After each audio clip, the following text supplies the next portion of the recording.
We are back with another episode of the Filler Pod. We have some very special guests, but we also have Barney. How are you, Barney? What's up? So today we're talking about gambling being an investment or not.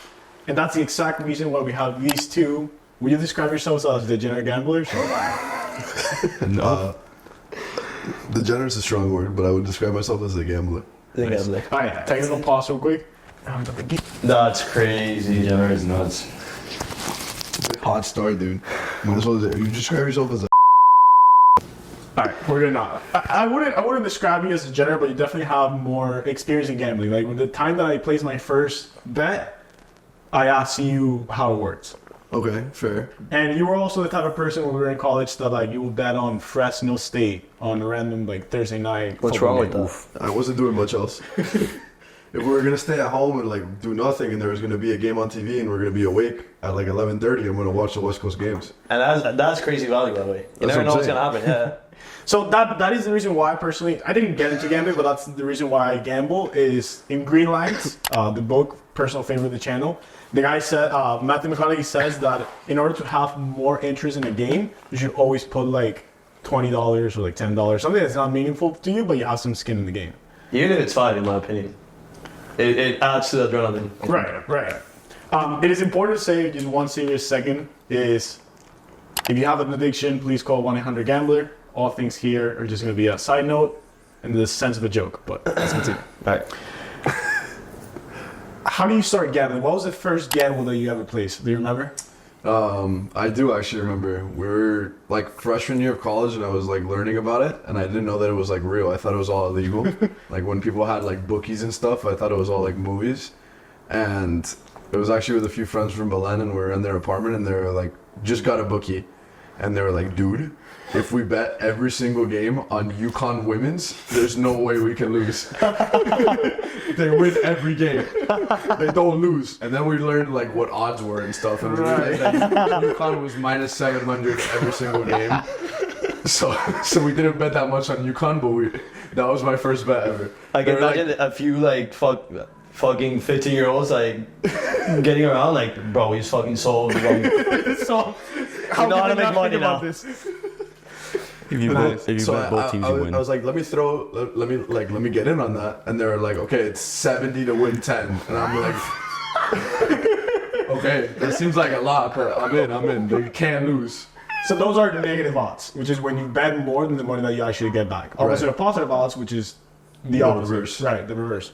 Did you end up winning? Sorry. Yeah, but they won. It was yeah. UConn. Right. They were That's the minus undefeated 700. season, right? Yeah, it was like 2017 or 18. They like never lose. Damn. So I mean, your reasoning was perfect. Yeah, spot on. So it might be an investment, but we'll get to that. Now, what about you, Jimmy? What was the first? Do you remember the first gamble that you ever placed? Oof.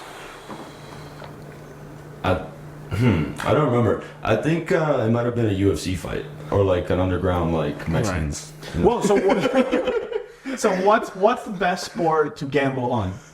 Cockfighting. Most fun or like best for money? Most fun, the one that you enjoy the most. You know what I've never done, but I think are really fun is gambling on the prop bets in the Super Bowl, like the color of the Gatorade, how long the national anthem is going to be, all those things that you just ran. I disagree. I think those aren't fun because you're watching the whole game and you're just waiting for the end. So you're just kind of like holding out. It's fun when you have bets that could hit like any point during the game because you're always like attached to your seat. It depends though, because like if you're doing stuff with your friends, like this year I did like a prop pool where like one of my friends made an Excel sheet with like every prop that was available, and everybody picked what they thought was gonna happen, and then whoever had the most picks at the end of the game won like a pool of money. Nice. So that was fun. Oh, nice. That's You fun. know, instead of like actually having to wager individual bets, like everybody kind of like came together and then pooled money, and the winner won everything. The other one that is good is that you also do that you taught me is what's the one that you have to guess a right game in the NFL, and if you guess the right game, Survivor League. Survivor League. Those are That was cool. fun. So those are good ones too. Fun one is if you go to a live baseball game. I don't like baseball personally, but you can bet like every single like pitch or whatever at bat. You can bet if it's gonna be a strike, a ball, strikeout, a hit, and you can bet like $1 per at bat, and it makes it interesting. Right. Every single at bat. It's kind of a degenerate thing, but it makes it those fun. compound. Yeah, those definitely compound. I've been to basketball games with a unnamed friend of ours that we're just watching the game live, and he was just betting back and forth on the next result. Like it would be live bet. It was like next result, turnover, miss, basket, like me, and we're just there watching the game. He's like spamming on his phone. He make next basket. They shoot, break. Oh shit! Next one. You see the jump out trying? You see the guy? He's going hard at his phone. That's probably the most fun though. Like when you're at a physical game live and you live bet something that's gonna happen right in front of you. That is probably by far the most. So I have a formula that I usually do when I go to the live game, and like I don't bet too much. Like when I do this, I do it for like a $25, and I did it with JP the first time. It's you pick the winning side, the team you're rooting on, and you put a small amount of money, and then whatever the payout it has, you use that amount of money to bet on a parlay that is crazy, like a 7-leg parlay. So when I went with JP to the Heat game once, we did, I think it was like 10 and 10 each to win 10 and 10. And then those 10 we put in a parlay that was like 7 legs, and we were 1 leg away of getting $200. And if we would have won, we had the deal that we were going to buy a Heat jersey. What if you lose a 10? You stop playing? Right. Yeah. No, because you play both of the sides. So it's like you kind of hedge. You hedge the parlay with the money line. Yeah. Right. Okay. So if the Heat win with the parlay loses, you're net zero. Yeah. Right. Yeah. Gotcha. Right. But Okay, me- so gets me to the next big thing that I want to mention, you guys, and Joey kind of knew about this. It was Mattress Mac. So does anyone know besides Joey know who Mattress Mac is? Who doesn't know who Mattress Mac is? So what do you know about Mattress Mac? He owns a mattress store. Actually, I was learning about it. So I live in Dallas now. They were telling me you buy, starting at a certain date in the summer, you buy a mattress, and if the Astros win the World Series, your mattress is free. So whoever What? bought within a certain amount of time. Like from they when it started- reimburse the money? No, like you don't pay them till after. But if I the don't know, I mattress, haven't- if the Astros lose, you pay. have to pay him. Yeah. Right. And it's a mattress you have to spend over $3,000. Okay. So I thought that was what he started with, but that's actually a hedge because he hedges the bets that he plays. So for example, in the Astros, I think he plays $3 million. So if they win, he makes a lot of money, but if they lose, he made all the revenue that he made from the people. mattresses. And even if the Astros win, he has to pay all the people back that bought mattresses. He still nets like a lot of money. I think he made like $75 million one time. It was crazy. Capitalism, baby. Yeah. Love it. It's funny how you two knew who Mattress Mac was. So I looked at that for They had to do research. So, do you think that is an investment? Do you think Mattress Mac is actually doing an investment by betting or gambling? I think it's an investment. It's a marketing expense. I don't think it's necessarily an Nice. investment. I think Nice. Do you it's, think you put that? No, I don't think you put that. I guess Marketing. That's as a an big expense in his business. Like the gamble that he plays, he can just claim it as an expense in his As business. a marketing expense? I Right. don't think so. Yeah, No, I think so? don't think you could do that.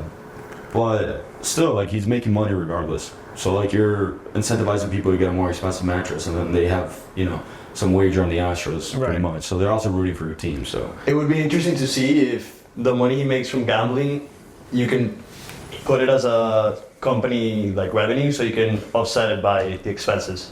It could That's be. I interesting. feel like it has to be a lot of regulations when it comes to. I feel like you can, but Well, maybe. so Right. like a corporate corporate gambling expense. account. Yeah, yeah, exactly. And then if doubt you it, though. whatever money you make, you can offset by normal business expenses. I doubt it, Yeah, I was but who gonna knows? say it has to be like a personal expense for Yeah. sure. Yeah. What about when you gamble on a sport? And I think only you have a story about this because I was there. It was when we were in college, where you gamble on a sport where you don't actually gamble money. You gamble something. Oh, Hey okay. yo, I haven't heard that ever. It, So Joey did it. We did it in college. the way you say it's kind of crazy. Yeah, it's crazy, dude. I'm gambling like somebody's life or like my own life. So yeah, I mean, no, I'm thankful to be here. It's a really important game for me. But I don't know. It's fun, but it's like I feel like you have to do it in a certain period of your life because Right. like you can't. Well, so we were in So- college. So let's start when you were in college and the one that you did it with. I assume you're talking about like my head. Right. Yeah. Yeah. Okay. So. So We bet so we lived in an apartment with 6 people, and 3 of us were pretty big UM fans, me, Suedo, and Jake, and then Victor, Basto, and then Kevin didn't really care, so Pancho became the third one for the other side, and we bet. It was UF. Yeah, we Because bet. we went to UF. We went to UF, but you guys were UF Right. fans. So me, Jake, and Suedo were on the UM side, and then Basto, Victor, and Pancho were on the UF side, and we bet that whichever team wins the game, the opposing 3 has to shave their head. So no money involved. The only money involved was paying for the haircut or just doing it ourselves. it ended up being like, what was fun about that is that it ended up being like a long process because we didn't shave our heads like immediately after the game, but it was always like leading up to that point. So there was always like, it never felt like the bet finished until we shaved our heads, which ended up being like a few months down the line. And the reward is more fun because like nobody really cares if you make $10, but like showing up to your apartment with a buzz cut and looking like an idiot is hilarious for the people that won. And the shower that you hit the first day after a buzz cut is so weird, unreal, unreal. So that you had a lot of that cost you not money, but it cost you something. But what about bets that you've actually bet money on? What's a bet that you've lost the most amount of money? Once again, I plead the fifth. Okay. JP, what about you? I don't bet that much in sports. I think my biggest bet is probably like 100. I mean, a lot of money. Okay. Yeah, it's probably 100. I've lost for sure more at the casino. Same. But the casinos once in a while. Sports are consistently going, so usually my units are way smaller for that. Okay, and what about the other side? What's the most amount of money you've ever made on a gamble? Okay, so that I'll share the story because that actually was public information on my Instagram for a minute. But Oh no, this is crazy. this is the best bet that I've ever hit in my life was when the Heat were like making a run. We were like decent. We had just gotten Jimmy. Hero was a rookie, and whatever. The team was like solid. Nobody really had expectations for them to be anything crazy that year. COVID season 2. 2020, right? It was the year the season started and COVID hadn't happened. Gobert gave the entire league COVID. They shut the league down.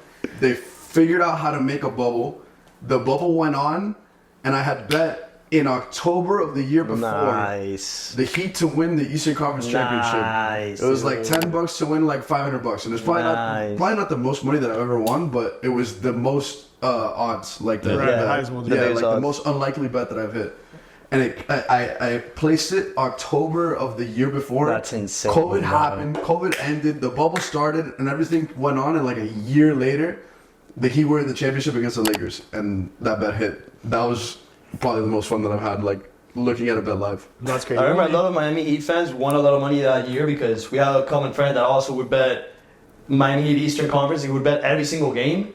And I'll tell him, like, bro, they're going to lose against the Bucks. And they would win. And they would win every single game. And the odds were always insane because the Heat was always the underdog. That was a great year to bet as a Miami Heat fan. You had a bet right under that one that was also a future that you didn't win. Do you want to share what it was? On the... it was a different kind of bet. Okay. There's a lot of odds on that one, though. Oh, I watched that one as well. It's a large wager. Did you say yours? No, I haven't said mine. Your biggest win? My biggest win was probably, odds weren't as crazy as Joe's, but I made $100. It was $50 on Madrid future to win the champions. Oh, wow. I think it was like 3 seasons ago that they were pretty down the list of favorites. Yeah. They were like plus 1,600 or something. And betting tip number 1, if Madrid's ever above 1,000, just put some money on them. Just put some money on them. If you bet Madrid to win the champions every year in the last 10 years, you would have been a killing by now. Do you have any big ones? Not really. Like the Vino Tinto, Venezuela, we're all Venezuelan, and I bet $100 on the win, tie, no lose. What's that called? Yeah, tie no bet. Tie no bet. That if the team ties, like it pushes, you get your money back, and they won, and I made like $200. Nice. Pretty nice. The last part is parlays. So I'm actually a fan of parlays when I go to the game, but also there's a lot of people that might consider betting an investment because they do very small amount of money and they make a lot of money. So I have 2 of them. One of them was Pacho, that he was going to run for a little bit of betting $1 and making like 10. Nice. We'll put a few of those screenshots. And then recently a friend of ours put, I think it was like $20 and made what, 600? That one's crazy. And then he bet on another parlay and he made $400 more. So he made $1,000 in one And day. he also has a story that I think he did like a pool with a bunch of friends and it was like a 7-leg parlay. insane. And they made like a few $1,000s. Yeah.